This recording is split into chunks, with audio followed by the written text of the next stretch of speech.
Hey, what's up, guys and gals? Welcome back to the podcast. Really psyched to have you guys here. I'm going to share with you today how you could turn $1,000 into $10,000 in only 30 days. The inspiration for this came because on Twitter, somebody asked this very question, and it got me thinking about the fact that I've done this. I did this about 10 years ago when I was living in the back of that van and I needed to get out and I needed to start making money. And so the game plan that I used then, I think there's no reason it couldn't work right now. In fact, I guarantee it could work. So here it is. The game plan for turning $1,000 into $10,000 is one, you need to find a low cost way to start bringing in revenue immediately. So we can't afford to have a lot of overhead or startup cost or anything like that. What I would do is I would go to the store and I'd buy $100 of cleaning supplies. Things like squeegees, rags, soaps, a ladder. So maybe this runs a bit more than $100, but you know, if you have $1,000 to work with, you got plenty of budget. So you get your cleaning supplies. Next thing I'm going to do is I'm just going to go and find an affluent neighborhood, like where the houses are kind of nice looking and it looks like people have disposable income. And I would go door to door to door, knocking on every single door. And on every single door, I would just offer, hey, I was in the neighborhood just down the street washing a neighbor's house. And I thought, hey, I'll just pop over and see if you would be interested in having your windows cleaned. Because I'm in the area, I can do it super cheap. So $5 a window. How's that sound? And for most people in an affluent neighborhood, they're probably, they maybe were planning on doing this, having the windows cleaned. It's actually a pretty easy pitch a lot of times. Most people are going to turn you away, but you're going to get a fair amount of business as long as you're knocking on enough doors and you're refining, like you show up looking professional, not like a skeezy, weird person. So some of that budget I would also put towards getting a nice little business card, maybe getting a nice little polo with like an embroidered, your company name embroidered on it. Like show up looking clean because you're going to be going into people's houses. Be really considerate of that fact. One of the pitches, that you can really think about, like how do you get people to want to wash their windows, is I always talked about like, hey, you live in this great, beautiful house, all these windows, you have a fantastic view, but they look a little dirty, a little scuzzy. Like I can clean that up. It's going to let in a ton more light and it's going to increase the view. Like it's going to make your view that much better, which is awesome, right? Like you already have a great view. Let's make it even better. So that's what I would do to get started. And most houses on average are going to have around 20 windows. So if you're washing 20 windows at $5 a window, you're making pretty good money per house. And I found that myself, I could wash, if I had houses lined up in a day, I could easily wash 5 or 6 houses worth of windows in like under 8 hours.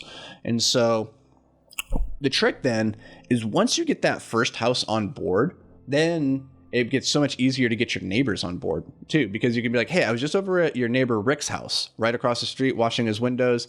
I thought I would pop over, right? And you just keep doing that until you get to the point where now you have enough income coming in. Because if you can get through, 5 houses in a day and each one is generating $100, now you're making about $500 a day. Like that's pretty good money. So for people who are thinking like, oh, that won't work for me because my market is X, Y, and Z. I live in Canada. It's too cold. There's other ways that you can take the same principle and apply it. You could go and shovel snow. You just show up on people's doorstep as soon as it's snowing and you're like, I have a shovel. Would you like me to shovel it? And then you walk over to the neighbor. Hey, I have a shovel. Would you like me to shovel it? This doesn't sound glamorous. It sounds like a lot of work. That's because it is. And I'll tell you what to do to make it less work in just a second, but we're gonna focus on first getting some income coming in. So we're shoveling. That's one option. Mowing the lawn, depending on the season. It could be raking the lawn. It could be removing snow from people's roofs, right? Like if you have just a roof rake to go get snow off of people's roofs and you go around saying, hey, that's putting a lot of, you don't realize it, but it's putting a lot of damage on your roof. And it's actually decreasing the longevity of the roof and increasing like the likelihood that you're going to have to repair it sooner or replace it sooner. I can just pull the snow down for you guys real quick, $20, right? And it'll take you like no time at all. So like if you had no job and this is where your time is going, you're trying to turn $1,000 into $10,000 in 30 days. Like this is a pretty powerful strategy. Now, it's going to be very hard. It's going to be a lot of physical work if you're trying to do this all on your own, which is why we need to start using leverage as soon as possible. So we need to bring on an extra set of hands as quickly as possible, because you're going to hit this point where if you're knocking on doors, then it means you're not washing windows. And if you're washing windows, it means you're not knocking on doors. So you need to get to that place as quickly as possible where you have the new business engine coming in and also the fulfillment side, right? So it's the marketing and it's the fulfillment. So as soon as you can, you want to get to that place where you get a buddy coming in and he's knocking on doors and doing the pitch. And for each house that he gets signed up, like he gets a commission, like that's his incentive. Or flip the script. Maybe he's the one washing windows and you're the one that's taking the commission. So for each house, if you're like, this is going to make us $100, then for me, for each house that I can get signed up, maybe I get 10 of that. Right. So now my job is to go out there and see if I can get like 10 houses lined up, because now I'm going to make $100 just like that. Real easy. So, and this is not, seriously, it's not as hard as it sounds. It's just a matter of knocking on enough doors, making enough phone calls, and like getting in front of enough people. And this worked for me, guys. Like, this was a powerful strategy. So if you're at that place right now, you're still trying, if you're young, this is a great job. If you're young, I think landscaping is fantastic because it's one of those things that's recurring. Like, people's windows are going to get dirty again. People's lawns are going to grow again. So if you have a lawnmower and you show up on somebody's doorstep and you just offer to solve the problem for them without them ever having to like think about it or do any work in terms of like finding a service provider or anything, like you're just there on the doorstep. Seriously, if somebody showed up at my doorstep, depending on the day in July, and they were just like, hey, can I mow your lawn for $20? I'd be like, yes, please. Heck, I give you $50. Just mow it. So I don't have to I don't have to think about it anymore.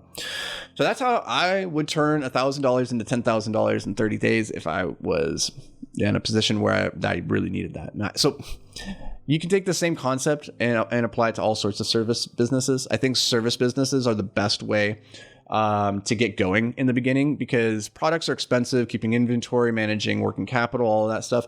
The service, it's just you go and you provide it. So if you could be a graphic designer, if you could be a copywriter, I mean, there's so many different ways. These days, I probably would not lean on my physical skills anymore personally, only because I've developed all of my softer skills. So I would probably go and start copywriting or graphic designing, building websites for people. Like, those are, I would say, valuable tasks that that most people really struggle with, and so they're high value. But yeah, I hope that brought you guys some value. Maybe gave you a new lens to think about window washing or some other endeavor. And as always, like, hey, it's really cool to have you here. Seriously, I appreciate it. It's awesome. The feedback that we've been getting, really, seriously, it's cool. It's cool to know that you guys are tuning in and listening and getting some value out of this. So I appreciate the heck out of you. I don't know if I say that enough. But as always, like, the podcast grows and it dies based off of your recommendations and referrals. So if you know people that you think would get value out of it, then do me a favor and just share it with them. Put it on social media and say, hey guys, check this out. I really appreciate it. So that'll do it for me, guys. I'll see you in the next episode.